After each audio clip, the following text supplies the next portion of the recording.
Nous abordons maintenant la suite de notre étude sur le sacrement de mariage et nous allons maintenant toucher à ce qu'on appelle les motifs ou les raisons et les buts du mariage. Et donc, nous devons maintenant exposer les motifs qui doivent déterminer l'homme et la femme à se marier. Le premier motif, c'est l'instinct naturel qui porte les deux sexes à s'unir dans l'espoir de s'aider mutuellement et de trouver dans cette réciprocité de secours plus de force pour supporter les incommodités de la vie et les infirmités de la vieillesse.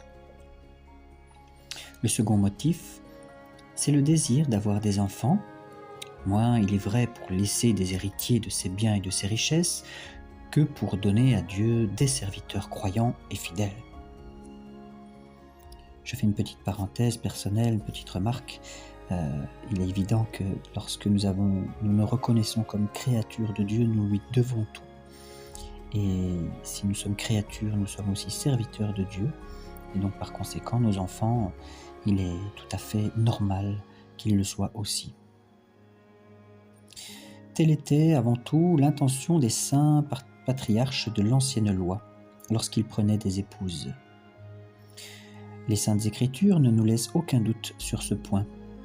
C'est pourquoi l'ange Raphaël, apprenant à Tobie le moyen de se défendre contre les violences du démon, lui disait, dans le chapitre 6 du livre de Tobie, « Je vous montrerai qui sont ceux sur qui le démon a de la puissance.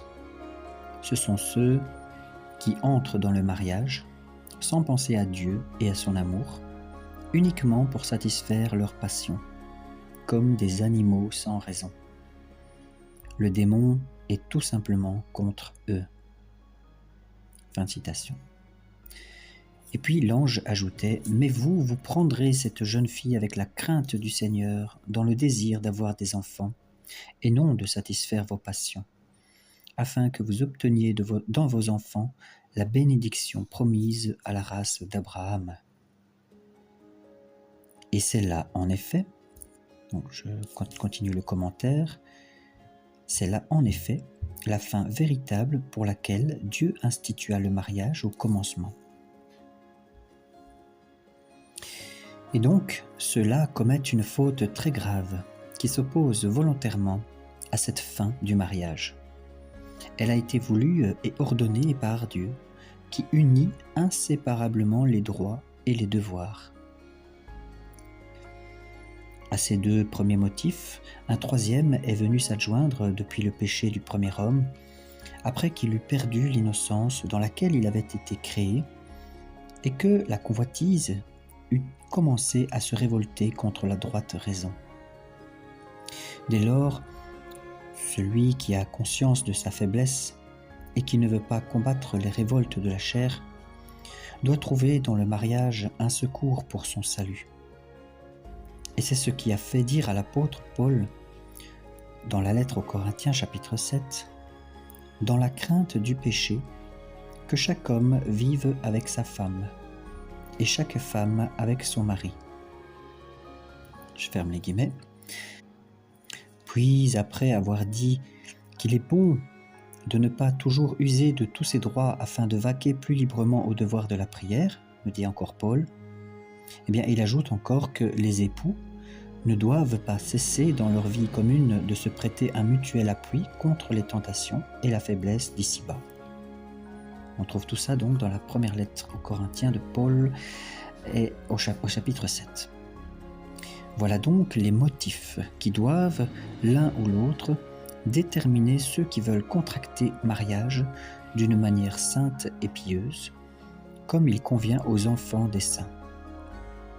Mais si quelques-uns étaient portés par d'autres causes à se marier, et si dans le choix d'une épouse, ils avaient principalement en vue l'espérance de laisser des héritiers, ou encore les richesses, la beauté, l'éclat de la naissance, la ressemblance des caractères, de tels motifs ne seraient pas blâmables pour cela.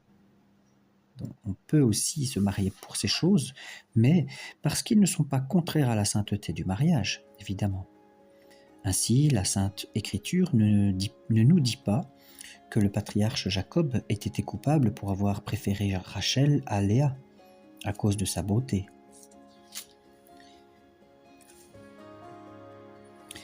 En résumé, pour ce petit sujet que nous venons d'aborder, les motifs et les fins du mariage, le premier, c'est l'instinct naturel qui porte les deux sexes à s'unir dans l'espoir de s'aider mutuellement et de trouver dans cette réciprocité de secours et de plus de force pour supporter les incommodités de la vie et les infirmités de la vieillesse. Et le second, c'est le désir d'avoir des enfants, pas tellement pour avoir des héritiers et laisser ses biens et ses richesses à ses héritiers, mais surtout pour donner à Dieu des serviteurs croyants et fidèles. Voilà, c'est les premiers motifs pour lesquels Dieu nous a créés. Et donc l'on ne se marie pas seulement, même si ce n'est pas un péché en soi de se marier parce que l'épouse ou l'époux est belle ou beau, mais ça ne doit pas être du tout la première raison. Et il ne faudrait pas non plus se marier pour l'héritage, pour la richesse de l'autre personne, ou encore simplement pour nos passions, par pur intérêt.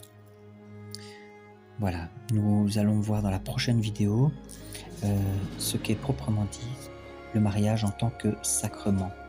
C'est un des 7 sacrements que Dieu a institués, ce qui veut dire que c'est une chose très très importante. C'est dans sa volonté, parce qu'il fait toutes choses avec ordre. Voilà. Gloire au Père, gloire au Fils, gloire au Saint-Esprit, à celui qui est, qui était et qui vient. Abonnez-vous, partagez pour la gloire de Dieu et le salut du monde.